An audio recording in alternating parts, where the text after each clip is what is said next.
वन्दे पुरुषोत्तमम्। আজকের পাঠের বিষয় বরণ পুরুষের নারী লোলুপতায়। যেখানে দেখিবে বংশ, বর্ণ, বিদ্যা ইত্যাদিতে শ্রেষ্ঠ হইয়াও কোনো পুরুষ তোমাকে স্ত্রীরূপে পাইতে পাগল হইয়া উঠিয়াছে, তাহাকে সন্দেহ করিও। তাহার ধাতু বা চরিত্রে এমন আবিলতা, অনৈষ্ঠিকতা ও অস্থিরতা চোরের মতো লুকাইয়া আছে, যাহা সহজে কেহ ধরিতে পারিবে না। সে পুরুষ তোমাতে আনত হইলে তোমার সন্তান সন্ততি কিছুতেই উত্তম হইবে না। তোমাকে শারীরিকভাবে বহন করিলেও অন্তরে তুমি বিক্ষিপ্ত থাকিবে। অতএব তাহাকে লইয়া সুখে হইতে পারিবে কিনা সন্দেহ। ডলিয়া পড়িও না, বেশ করিয়া পর্যবেক্ষণ করিও, বিবেচনা করিও। জয় গুরু। ঈশ্বরিষ্ঠায় ভাঙন ধরায় এমন সঙ্গই অসুত বলে, উর্জি পড়া ক্রমে নিরোধ করবে তাদের অবগত। এখন মাতৃমঙ্গল থেকে পাঠ করছে বেদত্রয়ী দাস। শ্রীমঙ্গল থেকে বাপের বাড়ি হামেহাল থাকলে নারী পয়মান কেন? কোনো একজনের প্রসঙ্গে কুমারখালীর মা বললেন, আপনি যেমন বলেছেন বাপের বাড়ি হামেহাল থাকলে নারী পয়মান, মহাভারতেও তেমনই আছে বিবাহিতা মেয়েদের বেশি দিন বাপের বাড়ি থাকা ঠিক নয়। শ্রী শ্রী ঠাকুর আছে নাকি? কুমারখালীর মা: হ্যাঁ শ্রী শ্রী ঠাকুর, অনিবার্য কারণে যদি থাকতে হয় সে আলাদা কথা, কিন্তু তা না হলে বিবাহিত মেয়েদের বেশি দিন বাপের বাড়ি না থাকা ভালো।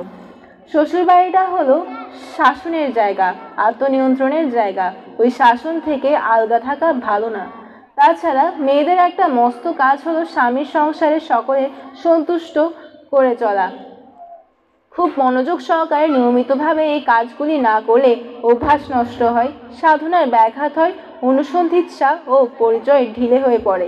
সংসারে প্রত্যেকের রকম সকম চাহিদা, পছন্দ ও ব্যক্তিত্বের সঙ্গে যদি নিবিড় পরিচয় না থাকে তাহলে কিন্তু সেবা দিয়ে মন জয় করা যায় না। তাই দীর্ঘকাল অনুপস্থিত থাকা ভালো না। সবাইকে আমার রাশিক্য জয় করি। তুমি দেবী দুর্গার মতো দশভুজা হয়ে ওঠো। তোমার ওই দু হাত দিয়ে দেবী দুর্গার মতো দশভুজার 10 হাতের কাজ করো। মাতা মনমোহিনীর কোলে আমাদের পুরুষোত্তম শ্রী শ্রী ঠাকুর, সেই মাতার মতো হয়ে উঠি আমরা। তার লাইটে লাইটাইট হয়ে উঠি, তার চরিত্রকে অনুসরণ করে তার আলোয় আলোকিত হয়ে উঠুক প্রতিটি নারীর জীবন। পুরুষোত্তম গর্ভধারিণী মাতা মনমোহিনী দেবী যে কেমন ছিলেন, আজ তারই আলোকে এই মাতৃ সম্মেলন। তিনি প্রতিদিন দুপুরে পাবনা হিমায়তপুর আশ্রমের আহ্রান্ত শেষে প্রতিটি মায়েদেরকে, প্রতিটি পরিবারের মায়েদেরকে নিয়ে সেই মাতৃ সম্মেলনে তিনি বসতেন। পরিবারের বিভিন্ন ধরনের দুঃখ কষ্টের বর্ণনা করতে করতে মা তাদেরকে অনেক আপনার সেগুলোর সমস্যা সমাধানগুলো করে দিয়েছিলেন। এই মাতা মনমোহিনী দেবীর হাত ধরে পাবনা হিমায়তপুর আশ্রম, এতগুলো আশ্রমের পুরোটুকুর দায়িত্ব তিনি একাই পালন করতেন। কিভাবে যে কি করতেন একমাত্র তিনিই জানতেন। তিনি এত বড় আশ্রম পরিচালনা করতেন, আবার ওই স্বামীর কিন্তু ধুতিও সেলাই করতেন নিজ হাতে।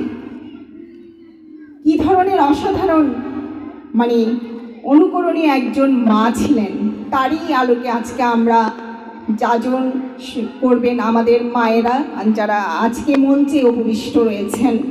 আমি প্রথমেই আহ্বান করছি